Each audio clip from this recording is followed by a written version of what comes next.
Salve minha gente, sejam bem-vindos a mais um Bíblia para Preguiçosos. Eu sou Eric Camacho e hoje nós vamos terminar a leitura do livro de Neemias, capítulos 12 e 13.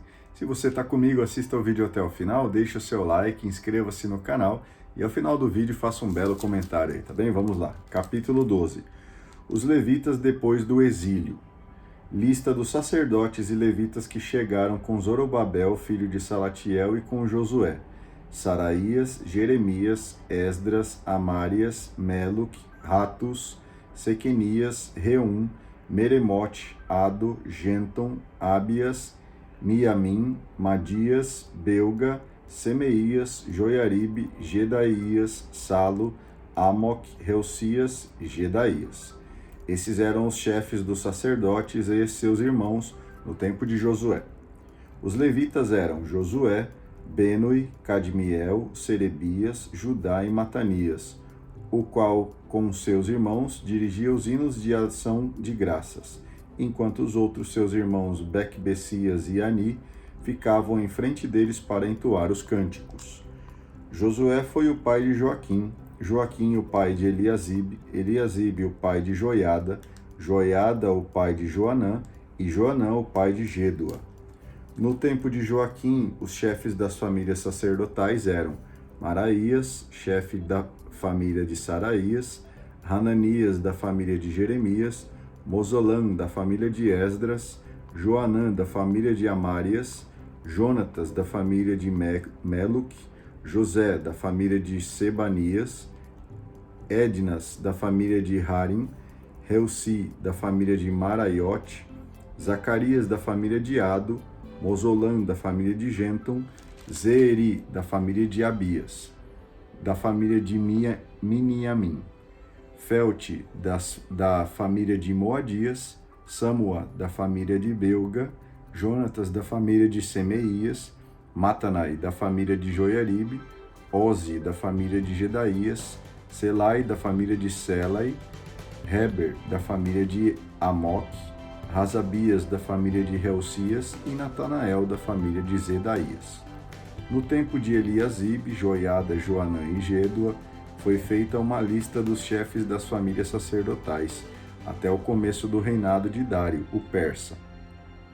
No tempo de Levitas, os chefes das famílias estão registrados no livro das crônicas, mas só até o tempo de Joanã, neto de Eliasibe.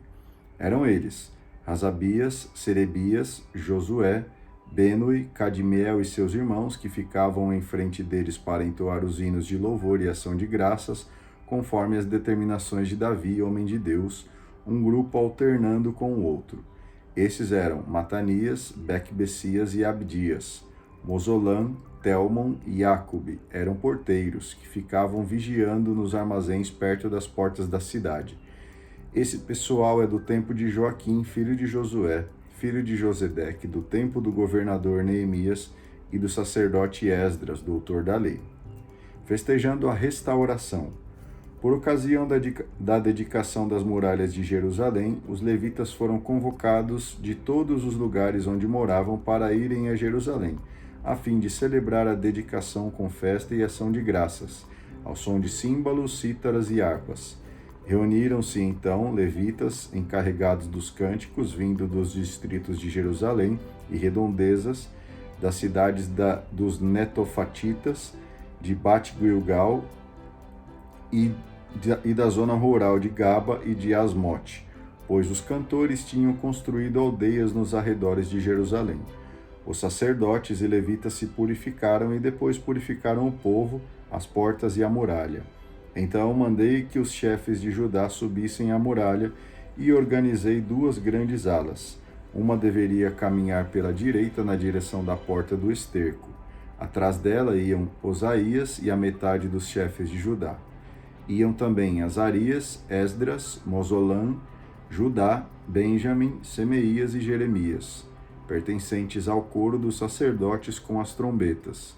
Depois vinham Zacarias, filho de Jonatas, filho de Semeias, filho de Matanias, filho de Micas, filho de Zacur, filho de Asaf, com seus irmãos Semeias, Azareel, Malalai, Galalai, Maai, Natanael, Judá e Hanani, levando os instrumentos musicais de Davi, homem de Deus.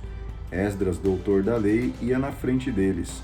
Passaram pela porta da fonte e, seguindo em linha reta, subiram as escadas da cidade de Davi e desceram pela encosta da muralha junto ao palácio de Davi até a porta das águas, ao leste. A outra ala ia pela esquerda. Eu a seguia com a outra metade dos chefes do povo. Fomos por cima da muralha, passamos pela torre dos fornos e chegamos à muralha larga. Passamos depois por cima da porta de Efraim, da porta velha, da porta dos peixes, da torre de Hananeel, da torre dos Sem, da porta das ovelhas e paramos na porta da guarda. Depois, as duas alas entraram no templo de Deus. Junto comigo estava a metade dos chefes e também os sacerdotes Eliaquim, Maasias, Miniamim, Micas, Elioenai, Zacarias e Hananias, que levavam trombetas, e também Maasias, Semeías, Eleazar, Ozi, Joanã, Melquias, Elã e Ezer. Os cantores entoaram um hino sob a direção de Jezraías. Nesse dia oferecemos sacrifícios solenes e o povo festejou, pois Deus lhe havia dado grande motivo de alegria. Até as mulheres e crianças participaram da festa. Ouvia-se ao longe o barulho da festa em Jerusalém. Uma época ideal. Nesse tempo foram nomeados alguns homens para guardar as salas reservadas para as provisões, donativos, primeiros frutos e dízimo. Aí esses homens deviam recolher da zona rural das cidades as partes devidas por lei aos sacerdotes e levitas. Os judeus estavam contentes com a função dos sacerdotes e levitas, pois eles se ocupavam do culto do seu Deus e do ritual de purificação, conforme as instruções de Davi e de seu filho Salomão. Também estavam contentes com os cantores e porteiros. Desde os tempos de Davi e Asaf, havia um chefe de cantores e dos cânticos de louvor e ação de graças para Deus. É por isso que, nos tempos de Zorobabel e Neemias, os israelitas proviam diariamente as necessidades dos cantores e porteiros. Também faziam oferta aos levitas que, por sua vez, entregavam aos descendentes de Arão a parte que cabia a estes. Capítulo 13. Defender a comunidade de influências estrangeiras. Nesse tempo, lendo ao povo o livro de Moisés, encontramos escrito o seguinte: o amonita e o moabita nunca poderão entrar na Assembleia de Deus, porque não foram com pão e com água ao encontro dos filhos de Israel. Contrataram Balaão para os amaldiçoar, mas nosso Deus transformou a maldição em bênção. Quando ouviram a lei, separaram de Israel todo elemento estrangeiro que com ele estava misturado. Antes disso, porém, o sacerdote Eliasibe tinha sido encarregado das salas do templo do nosso Deus.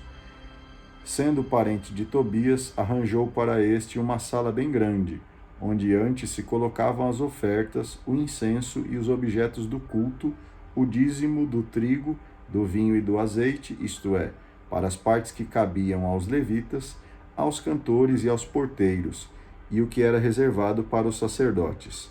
Enquanto isso acontecia, eu estava fora de Jerusalém, pois no 32º ano de Artaxerxes, rei da Babilônia, eu tinha voltado para junto do rei. Depois de algum tempo, pedi licença ao rei e voltei para Jerusalém. Então fiquei sabendo do mal que Eliasibe tinha cometido em favor de Tobias, cedendo-lhe uma sala nas dependências do templo de Deus. Fiquei indignado e joguei na rua toda a mobília de Tobias. Mandei purificar a sala e, depois, recolocar nela os objetos do templo de Deus, as ofertas e o incenso.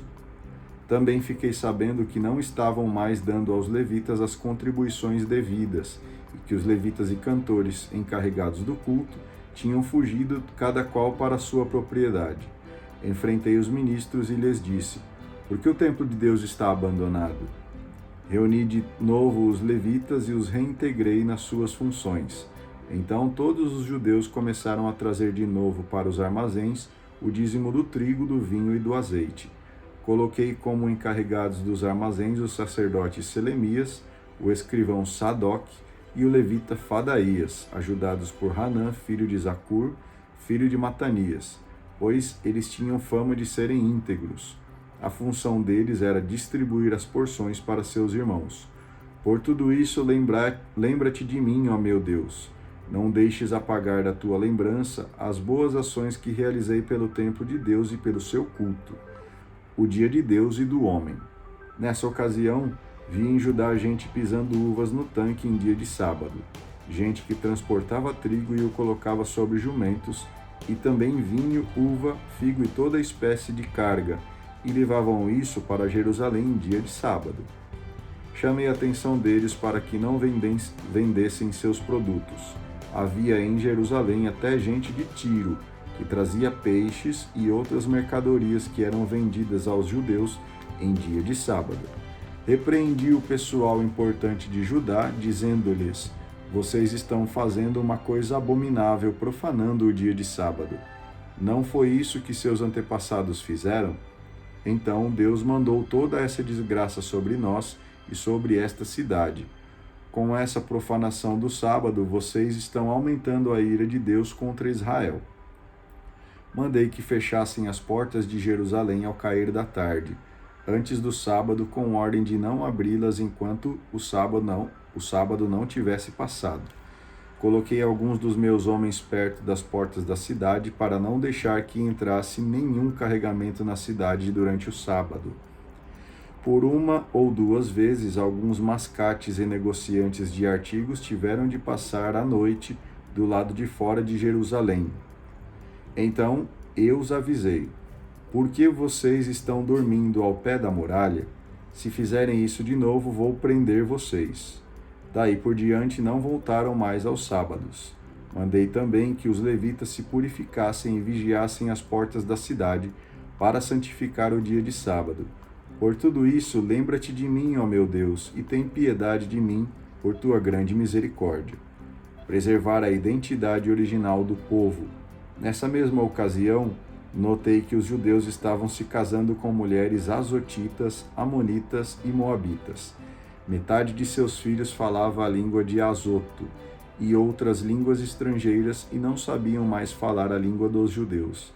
Eu os reprovei e amaldiçoei, bati em alguns, arranquei cabelos de outros e os fiz jurar em nome de Deus que não dariam suas filhas em casamento aos filhos deles, nem tomariam as filhas deles para seus filhos ou para si próprios. Eu disse: não foi esse o pecado de Salomão, rei de Israel? Entre numerosas nações não havia um rei como ele, e Deus o amava tanto que o tornou rei de todo Israel, pois até a ele as mulheres estrangeiras fizeram pecar. E agora, casando-se com mulheres estrangeiras, vocês cometem esse grande crime de trair nosso Deus. Um dos filhos de Joiada, filho de Eliasibe, o sumo sacerdote, tinha se tornado genro do horonita Sanabalate. Expulsei-o para longe. Lembra-te, ó meu Deus, da profanação que essa gente cometeu contra o sacerdócio e contra a aliança dos sacerdotes e levitas. Então purifiquei o povo de todo o costume estrangeiro e restabeleci as funções dos sacerdotes e levitas, determinando a tarefa de cada um. Também dei as normas sobre o fornecimento de lenha no tempo certo e sobre os primeiros frutos. Lembra-te de mim, ó Deus, para o meu bem. Muito bem. Agradeço a você que acompanhou a leitura até aqui. Não esqueça de deixar o seu like e fazer um comentário. A gente se vê no vídeo de amanhã. Tenha um excelente dia aí. Tchau.